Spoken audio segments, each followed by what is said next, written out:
স্টাফদের কর্মবিরতিতে সারা দেশের রেল যোগাযোগ অচল, যাত্রী দুর্ভোগ চরমে। সব দাবি মানা অসম্ভব বললেন অর্থ উপদেষ্টা। দুদিন আগে টিকিট কেটেও আমি এখন এই কর্মবিরতি তাদের একটা কিসের জন্য আমি এখানে ফেসে গেলাম। আমরা যতটুকু আমাদের সম্পদের ইস্যুতে আমরা বলেছি, অন্যরা সংস্থা আমরা যে বই দিয়েছি আমরা দিয়েছি। 7 কলেজ নিয়ে বিশ্ববিদ্যালয়ের মতো কর্তৃপক্ষ করার চেষ্টা, ঘেরাও কর্মসূচি প্রত্যাহার। দাবি বাস্তবায়নে ফের আলটিমেটাম। চলতি বছরই জাতীয়করণ হচ্ছে সব স্বতন্ত্র ইবতেদায়ী মাদ্রাসা, সিদ্ধান্ত শিক্ষা মন্ত্রণালয়ের। শিক্ষকদের উল্লাস, কর্মসূচি প্রত্যাহার। অনেক প্রতিবন্ধকতার ভিতর দিয়ে আমরা আমাদের এই আন্দোলন চালিয়ে গেছি। যারা আমাদের সাথে একাত্মতা পোষণ করেছে সকলের প্রতি কৃতজ্ঞতা।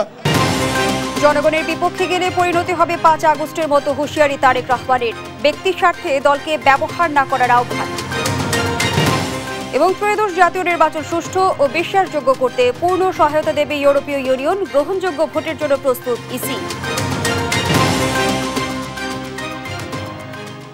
সংবাদ রাতে দেখছিলেন একেএস টিএমটি বার সংবাদ শিরোনাম। সাথে আছি আমি ফারনাজ জুই। আমিও তো টাকা রাখি, কিন্তু আবার উঠেই খাই ফেলাই। তারপর ভিডিও দেখে একটা সেভিংস অ্যাকাউন্ট করে ফেললাম। বিকাশের মাধ্যমেই আমি টাকাটা ব্যাংকে জমাচ্ছি। অপচয় না করে আমরা যা রুজি রোজগার করি, এটাকে আমাদের আসলে সঞ্চয় করা প্রয়োজন। বিকাশ অ্যাপে ডিপিএস, টাকা জমায় সারা দেশ। এবারে বিস্তারিত। রানিং স্টাফদের কর্মবিরতিতে সারা দেশে অচল হয়ে পড়েছে রেল যোগাযোগ। সকাল থেকেই বন্ধ রয়েছে সব রুটের ট্রেন। এতে স্টেশনে এসে চরম বিপাকে পড়েন দূরপাল্লার যাত্রীরা। এদিকে বিকল্প হিসেবে ট্রেনের টিকিটে বিআরটিসি বাসে যাত্রীদের গন্তব্যে পৌঁছানোর ব্যবস্থা করে রেল মন্ত্রণালয়। মোহাম্মদ আলাউদ্দিনের রিপোর্ট। মূল বেতনের সঙ্গে রানিং অ্যালাউন্স যোগ করে পেনশন এবং আনুতোষিকের দাবি পূরণ না হওয়ায় কর্মবিরতিতে নামেন বাংলাদেশ রেলওয়ে রানিং স্টাফ ও শ্রমিক কর্মচারীরা। এতে সারা দেশে বন্ধ হয়ে যায় রেল চলাচল। মঙ্গলবার সকালে রেলপথ মন্ত্রণালয়ের জনসংযোগ কর্মকর্তা এক বার্তায় জানান, বাংলাদেশ রেলওয়ের রানিং স্টাফদের কর্মবিরতির পরিপ্রেক্ষিতে আজ সারা দেশে রেল যোগাযোগে বিঘ্ন ঘটছে। রানিং স্টাফ ঐক্য পরিষদের কর্মবিরতির কারণে আজকে ভোর 4:45 থেকে এখন পর্যন্ত যে সকল ট্রেনগুলো যাওয়ার কথা সেগুলো এখন পর্যন্ত যেতে পারে না। আগে থেকেই টিকিট কাটা যাত্রীরা কর্মবিরতি সম্পর্কে না জেনেই ভিড় করেন দেশের বিভিন্ন স্টেশনে। ঘন্টার পর ঘন্টা অপেক্ষা করেই ফিরে যেতে দেখা যায় তাদের অভিযোগ, ট্রেন না থাকার বিষয়টি এসএমএসও জানানো হয়নি। এখন আইসা থেকে ট্রেন যাবে না, এখন তো অনেক ভোগান্তিতে পড়ে গেলাম ভাই। এখানে নামার পরে শুনলাম যে ট্রেন চলাচল বন্ধ। তো এখন আমরা এখানে একটা ভোগান্তির মধ্যে পড়ে আছি। তারপরে এখন টিকিটের টাকা ফেরত দিবে কিনা এই ব্যাপারেও কোনো কথাবার্তা নাই। টিকিট দেওয়া হয়েছে, কিন্তু এখন বলে যে ট্রেন যাবে না। এখন ওরা মাইকিং অ্যানাউন্স করছে যে আন্তরিকভাবে দুঃখিত। এখন কোথায় যাব, কি করব সেটাই বুঝে পাচ্ছি না। এদিকে ট্রেন না পাওয়ায় রাজশাহী রেলওয়ে স্টেশনে ভাঙচুর এবং রেলের 2 জন স্টাফকে শারীরিকভাবে লাঞ্ছিত করেন বিক্ষুব্ধ যাত্রীরা। পরে কয়েক ঘন্টা অপেক্ষার পর সকালে ট্রেনের যাত্রীরা টিকিট ফেরত দিয়ে সমপরিমাণ টাকা নিয়ে প্ল্যাটফর্ম ছাড়েন। সেটা আমাদের প্রস্তুতি ছিল যে গাড়িগুলো ছেড়ে যাবে, কিন্তু নির্ধারিত সময়ে আমরা গাড়িগুলো ছাড়তে পারি নাই, যেখানে যাত্রীদের অসন্তোষ দেখা দেয়। সেই প্রেক্ষিতে আমরা আমাদের ঊর্ধ্বতন কর্মকর্তাদের পরামর্শে আমরা টিকিটগুলো রিফান্ডের ব্যবস্থা করি।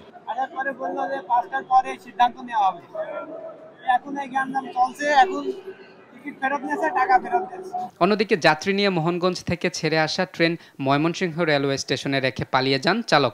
এতে ক্ষুব্ধ হয়ে স্টেশন সুপারিনটেন্ডেন্ট নাজমুল হককে অবরুদ্ধ করে রাখেন যাত্রীরা। কালকে রাত 12টা বাজে আমরা টিকিট কাটছি।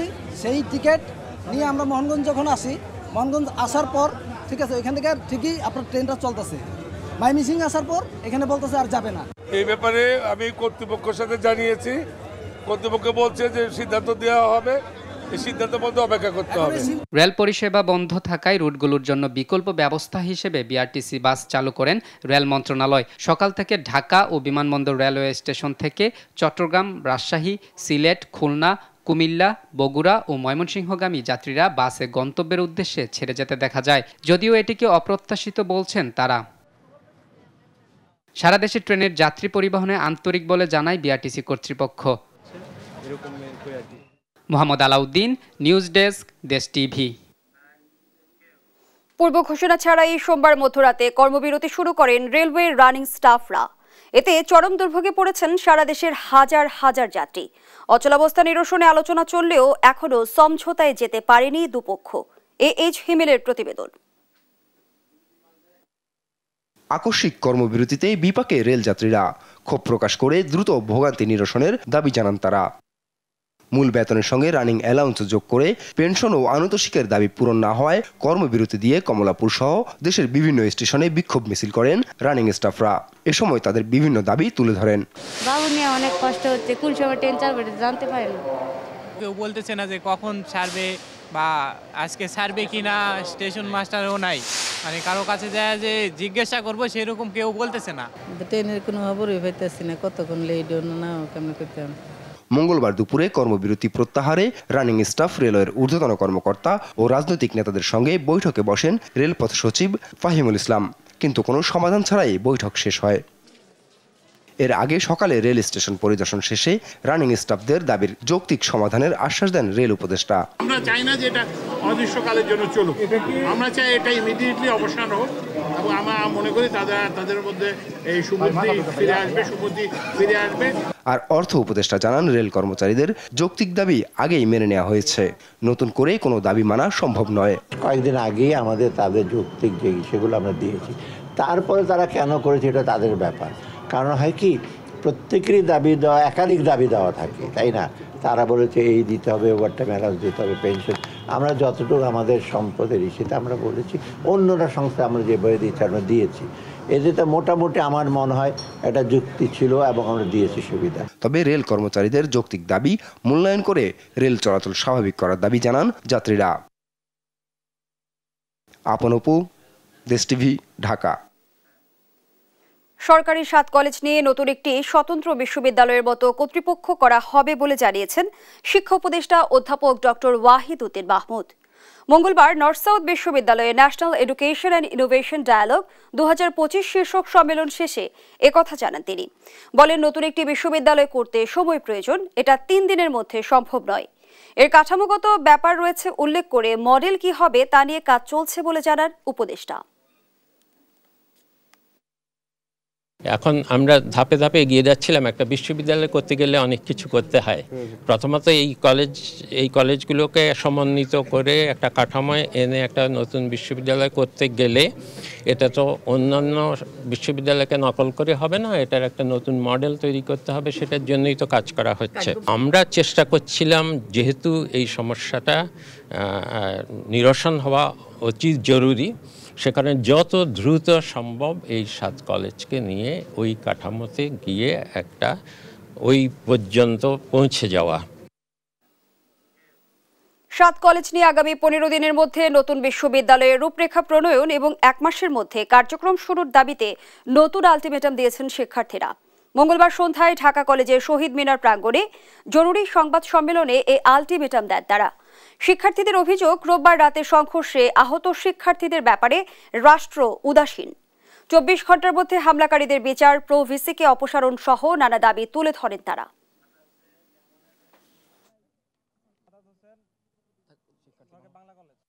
কলেজের সকল প্রতিনিধিদের সাথে বসে এবং আহত শিক্ষার্থীদের সাথে বসে যেই সিদ্ধান্ত হবে, ওই সিদ্ধান্তই হবে চূড়ান্ত সিদ্ধান্ত। এর আগে কোনো প্রকারের কিছু মেনে নেওয়া হবে, আবারও 24 ঘন্টা আলটিমেটাম দেওয়া হলে। জুনের মধ্যে 6 দফা দাবি বাস্তবায়নের শর্তে আন্দোলন প্রত্যাহার করেছে স্বতন্ত্র ইবতেদায়ী মাদ্রাসার শিক্ষকরা। এর আগে মন্ত্রণালয় বৈঠকে প্রাথমিক পর্যায়ে 1500 এবং পর্যায়ক্রমে সব ইবতেদায়ী মাদ্রাসা জাতীয়করণ সহ 6 দফা বাস্তবায়নের আশ্বাস দেয় শিক্ষা মন্ত্রণালয়। চাকরি জীবন শেষ হতে চললেও জাতীয়করণের আশ্বাসে উল্লাসে ফেটে পড়েন শিক্ষকরা। হাসান মাহমুদের রিপোর্ট।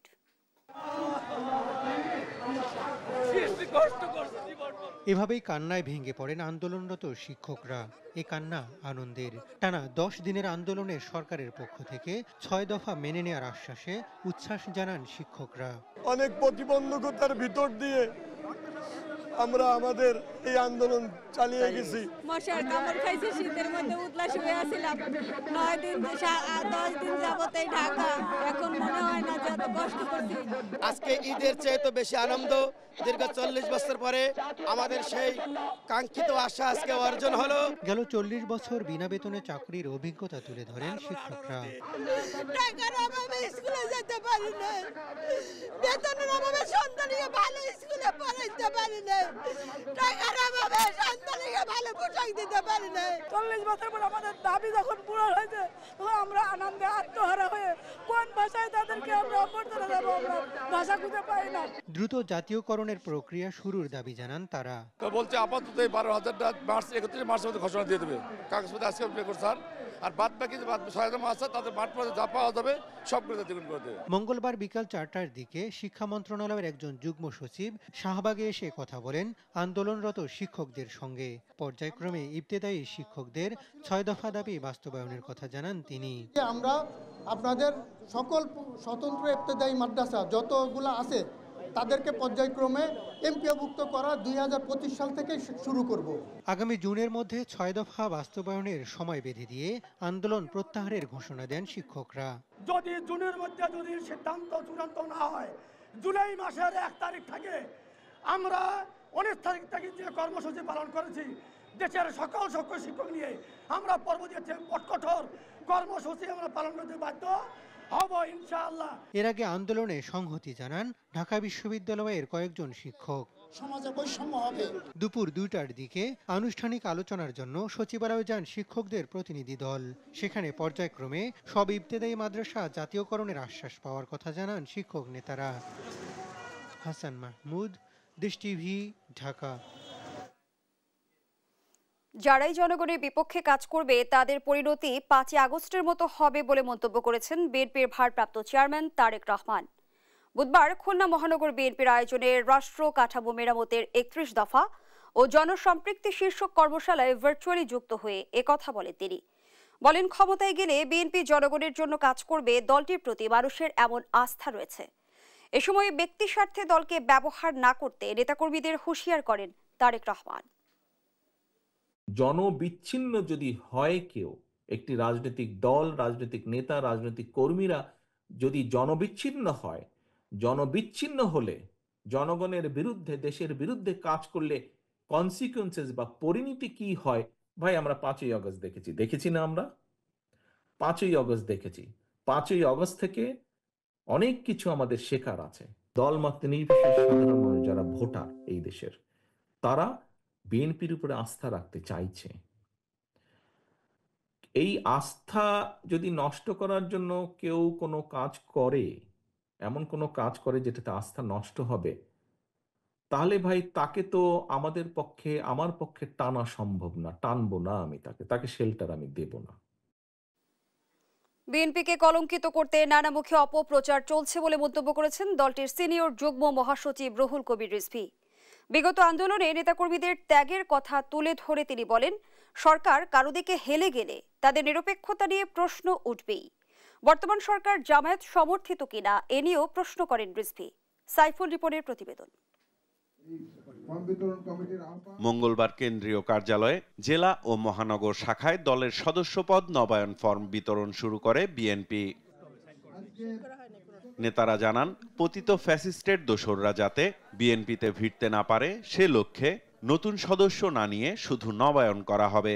দেশের চলমান ষড়যন্ত্র মোকাবিলায় নির্বাচিত সরকার জরুরি বলে মন্তব্য করেন তারা। অনুরোধ করব যাতে করে কোনো অবস্থাতেই নতুন কোন সদস্যকে এর মধ্যে ইনক্লুড করা না হয়। আমরা একটি গণতান্ত্রিক রাষ্ট্র ব্যবস্থা কায়েমের আশা নিয়ে আগামী দিনে এই তত্ত্বাবধায়ক সরকার, এই আন্তর্জাতিক সরকার জরুরি ভিত্তিতে নির্বাচন দিয়ে বিএনপিকে কলঙ্কিত করতে নানামুখী অপপ্রচার চলছে বলে মন্তব্য করেন দলের সিনিয়র যুগ্ম মহাসচিব রুহুল কবির রিজভী। বিএনপিকে নানাভাবে কলঙ্কিত করার জন্য প্রচেষ্টা, একটা তো ফ্যাসিবাদের দোসররা তো আছেই, নানাভাবে নানা দিক থেকে তারা কাজ করছেন। যেভাবে আমাদের দিকে বাক্যবান এবং তীর নিক্ষেপ করা হচ্ছে, এটা তো অত্যন্ত দুঃখজনক। বিভেদের সুর বাজিয়ে ঘোলা পানিতে মাছ শিকারের অপচেষ্টা চলছে বলেও অভিযোগ করেন তিনি। আমরা বহু জায়গায় দেখতে পাচ্ছি, বহু মন্ত্রণালয়, মনে হচ্ছে এটা যেন একটা কোনো একটি বিশেষ রাজনৈতিক দলের ছায়া সেখানে বেশি প্রসারিত, বেশি প্রলম্বিত। কেন এই বিষয়টি? আমরা ওই যে মঈনুদ্দিন ফখরুদ্দিনের সময় যে সরকার, ফখরুদ্দিনের যে সরকার, সেটাকে আমরা শুনেছি সেনা সমর্থিত সরকার। আর এখন কি আমরা এটাকে বলবো জামাত সমর্থিত সরকার? এদিকে রাজধানীর গুলশান কার্যালয়ে ব্রাজিলের রাষ্ট্রদূতের সঙ্গে বৈঠক করেন বিএনপি মহাসচিব মির্জা ফখরুল ইসলাম আলমগীরের নেতৃত্বে 3 সদস্যের প্রতিনিধি দল। পরে আলোচনার বিষয়বস্তু নিয়ে কথা বলেন দলের স্থায়ী কমিটির সদস্য আমির খসরু মাহমুদ চৌধুরী। দুই দেশের মধ্যে এখন 2 বিলিয়নের কাছাকাছি আমাদের ট্রেড হচ্ছে। সেই ক্ষেত্রে ব্রাজিলের পক্ষে ব্যালেন্স অফ পেমেন্টটা ব্রাজিলের পক্ষে আছে। আমাদের ওইভাবে রপ্তানি আরো বেশি বাড়াতে হবে। নির্বাচন নিয়ে কথা হচ্ছে, তারা মনে করে স্বাভাবিকভাবে নির্বাচন তো সবাই দেখতেছে, এখন তারা মন্তব্য করেছে নির্বাচন, তারা মনে করছে নির্বাচন হবে। এবং বৈঠকে বাংলাদেশের ফুটবলের উন্নয়নে ব্রাজিল কিভাবে সহায়তা করতে পারে এ নিয়েও আলোচনা হয়। স্পোর্টসের বেলায় কোঅপারেশনের আমরা রেজ করেছি। সাইফুল রিপন, দেশ টিভি, ঢাকা। ত্রয়োদশ জাতীয় নির্বাচন সুষ্ঠু ও বিশ্বাসযোগ্য করতে সব প্রস্তুতি নিয়েছে নির্বাচন কমিশন। ভোট অবাধ নিরপেক্ষ হবে, মানুষ ভোটাধিকার প্রয়োগ করতে পারবে বলে ইউরোপীয় ইউনিয়নের রাষ্ট্রদূত মাইকেল মিলারকে আশ্বস্ত করে একথা বলেন CCAMM নাসির উদ্দিন। আর গ্রহণযোগ্য নির্বাচন করতে সব ধরনের সহযোগিতা করতে প্রস্তুত EU। শিউলি রায়ের রিপোর্ট। ত্রয়োদশ সংসদ নির্বাচন সামনে রেখে জোরে সোরে প্রস্তুতি নিচ্ছে নির্বাচন কমিশন। ভোটার তালিকা চূড়ান্ত করার কাজ চলছে।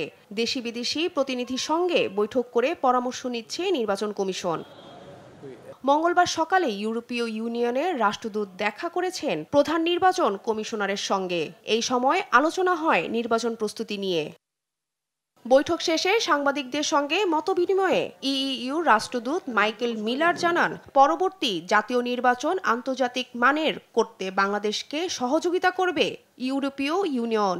With a message of support for the reform ambitions of the interim government, for the holding of elections in a transparent manner in line with international standards, and also to ask the Chief Election Commissioner what the European Union can do to support him and Bangladesh at this extremely important moment. গণতান্ত্রিক যাত্রায় ইসির স্বাধীনতায় অক্ষুণ্ণ রাখতে একমত ইউরোপীয় union বলেও জানান CAC। আমরা বলেছি যে আমাদের যে কমিটমেন্ট যে for a free fair credible election, সেটা অ্যাচিভ করার জন্য, ডেলিভার করার জন্য আমরা সার্বিক প্রস্তুতি নিয়ে আগাচ্ছি। এই কথাটা ওনাদেরকে জানিয়েছি। তারা খুশি হয়েছেন যে ঠিক আছে, আমাদের প্রস্তুতি দেখে তারা খুশি হয়েছেন। এবং আমরা যে খুব সর্বশক্তি নিয়োগ করেছি এটা ওনারা অ্যাসেস করতে পেরেছেন, রিয়েলাইজ করতে পেরেছেন। মানে আমরা কোনো ইসির স্বাধীনতা কম্প্রোমাইজড হোক এটা আমরা চাই না। এই কথাটা ওনাদেরকে আমরা জানিয়েছি। তারা অ্যাপ্রিসিয়েট করছে, বলে যে আমরা বিশ্বাস করি ইসি শুড বি ইন্ডিপেন্ডেন্ট। ভোটের মাধ্যমে জনগণের আস্থা ফেরাতে কাজ করছে নির্বাচন কমিশন, এমন আশ্বস্ত করা হয়েছে ইউরোপীয় ইউনিয়নকে। শিউলি রায়, দেশ টিভি, ঢাকা। চাঁদাবাজ দুর্নীতিবাজ কখনো দলের অংশ হতে পারে না। প্রতিটি দলের দায়িত্ব দল থেকে তাদের বহিষ্কার করা। পবিত্র শবে মিরাজের আলোচনা সভায় মন্তব্য করেন জামায়াতে ইসলামের নায়েবে আমির অধ্যাপক মুজিবুর রহমান। এ সময় দেশের স্বার্থে দলমত নির্বিশেষে সব জায়গায় শুদ্ধি অভিযানের প্রতি জোর দেন তিনি। আর দলটির ঢাকা মহানগর দক্ষিণের সেক্রেটারি শফিকুল ইসলাম মাসুদ বলেন, সব জায়গায় জামায়াত নিয়ে নিচ্ছে বলে তাদের ঠেকিয়ে দেওয়ার চেষ্টা করা হয়, এখন আর সেই চেষ্টা সফল হবে না। এই সমস্ত চাঁদাবাজ, দুর্নীতিবাজ, চোর, বাটপার, যাই যে ভাষায় আপনি বলেন না কেন, এদের কোনো দলের এই কাজটা নয়। তারা কোনো দলের ব্যক্তি হতে পারে না। যদি থাকে তাদের দল থেকে বহিষ্কার করাই সে দলের দায়িত্ব এবং কর্তব্য। আমরা যত দুর্নীতিবাজ, যত এ ধরনের মানে মানুষের ক্ষতিকারক কাজ করে, সমাজে চুরি করে ইত্যাদি বিভিন্নভাবে ক্ষতি করে মানুষকে হত্যা করে, এই লোকগুলাকে সত্যিকারভাবে সবাই যদি আমরা দল থেকে বের করে দিতে পারি, বাংলাদেশ একটি সুন্দর দেশে পরিণত হবে ইনশাআল্লাহ। বেক্সিমকো উদ্যোগী প্রতিষ্ঠানের বন্ধকি শেয়ার বিক্রি করে ফেব্রুয়ারির মধ্যে প্রতিষ্ঠানটির কর্মীদের বকেয়া বেতন পরিশোধ করা হবে বলে জানিয়েছেন শ্রম উপদেষ্টা সাখাওয়াত হোসেন। মঙ্গলবার বিকেলে নৌপরিবহন মন্ত্রণালয়ে বেক্সিমকো বিষয়ক ষষ্ঠ সভা শেষে সাংবাদিকদের একথা বলেন তিনি। বলেন, বেক্সিমকো ও ফার্মা শাইনপোকর সিরামিকের বন্ধকি শেয়ার বিক্রি করে 5 মাস ধরে বেতন না পাওয়া কর্মীদের বকেয়া বেতন দেওয়া হবে। বেক্সিমকোর মোট ঋণের পরিমাণ 40,000 কোটি টাকা। এর মধ্যে অস্তিত্বহীন 16টি প্রতিষ্ঠানের বিপরীতেই ঋণ নেওয়া হয়েছে 12,000 কোটি টাকা। ইনকোয়ারি হবে ফেব্রুয়ারির মধ্যে। যারা যারা এর মধ্যে ইনভলভ কাউকে ছাড়া হবে না, নোবডি উইল বি লেফট। ফেব্রুয়ারি মাসের মধ্যে সমস্ত বকেয়া পরিশোধ করার একটা সিদ্ধান্ত নেওয়া হয়েছে। এই টাকাটি শেয়ার বিক্রিলব্ধ থেকে আসুক বা না আসুক, এটা আমরা ব্যবস্থা করব। Something rough calculation is about 500+ crore, 500+ crore, 550 থেকে 600 কোটি। এই হলো আপনার অবস্থা। সেচ পাম্প স্থাপন নিয়ে প্রতারণা ও অর্থ আত্মসাতের অভিযোগে নাটোর বিএডিসি সেচ বিভাগের নির্বাহী প্রকৌশলী সাজ্জাদ হোসেন ও সহকারী প্রকৌশলী জিয়াউর রহমানের বিরুদ্ধে মামলা দায়ের করা হয়েছে। মঙ্গলবার দুপুরে বড়াইগ্রাস আমলি আদালতে এ মামলা করেন উপজেলার শ্রীরামপুর গ্রামের রওশন আলী। শুনানি শেষে তদন্ত করে প্রতিবেদন দিতে গোয়েন্দা পুলিশকে নির্দেশ দেন বিচারক। বাদীর অভিযোগ, তার কৃষি খামারের সেচের জন্য সরকারিভাবে বরাদ্দ সেচ প্রকল্পের জন্য কয়েক দফায় নির্বাহী প্রকৌশলী ও সহকারী প্রকৌশলীকে 3,70,000 টাকা দেওয়া হয়, কিন্তু শেষ পর্যন্ত অন্য মৌজায় সেচ পাম্প স্থাপন করেন তারা।